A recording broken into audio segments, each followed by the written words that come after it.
মধ্যপ্রাচ্যে নতুন করে যুদ্ধের সংখ্যা বেড়েই চলেছে। এদিকে ইরান ঘিরে যুক্তরাষ্ট্রের সামরিক প্রস্তুতি, অন্যদিকে কূটনৈতিক অর্থনৈতিক পদক্ষেপ, সব মিলিয়ে তেহরানের উপর চাপ বাড়াচ্ছে ওয়াশিংটন। উপসাগরে মার্কিন যুদ্ধজাহাজের মোতায়েন কি শুধু শক্তি প্রদর্শন নাকি নতুন সংঘাতের ইঙ্গিত, তা নিয়ে আন্তর্জাতিক মহলে বাড়ছে উদ্বেগ। বেশ কয়েকদিন ধরেই ইরানের যুক্তরাষ্ট্র ও ইসরায়েলের সম্ভাব্য হামলা নিয়ে জল্পনা চলছে। এরই মধ্যে ইরানের দিকে যুদ্ধজাহাজ বহর পাঠানোর ঘোষণা দেন মার্কিন প্রেসিডেন্ট ডোনাল্ড ট্রাম্প। অবশ্য তা ব্যবহার নাও হতে পারে বলে জানান ট্রাম্প।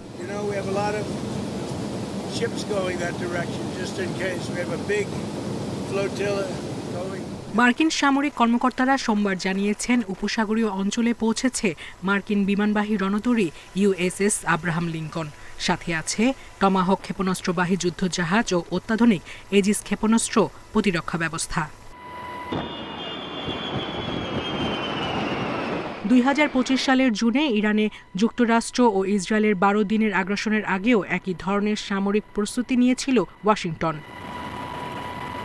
এদিকে সম্ভাব্য হামলা ঠেকাতে কড়া হুঁশিয়ারি দিয়েছে ইরান। দেশটির পররাষ্ট্রমন্ত্রী বলেন, হামলা করলে মধ্যপ্রাচ্যের মার্কিন ঘাঁটিসহ ইসরায়েলও ইরানের লক্ষ্যবস্তু হবে। এমন পরিস্থিতিতে মধ্যপ্রাচ্যের সামরিক উত্তেজনা আরও বাড়ার শঙ্কা বিশ্লেষকদের। ইরানে আগ্রাসনের পাশাপাশি কূটনৈতিক ও অর্থনৈতিক চাপও বাড়াচ্ছে ট্রাম্প প্রশাসন। ইরানি তেল পাচারের অভিযোগে এরই মধ্যে 9টি জাহাজ ও মালিকদের উপর নিষেধাজ্ঞা আরোপ করা হয়েছে।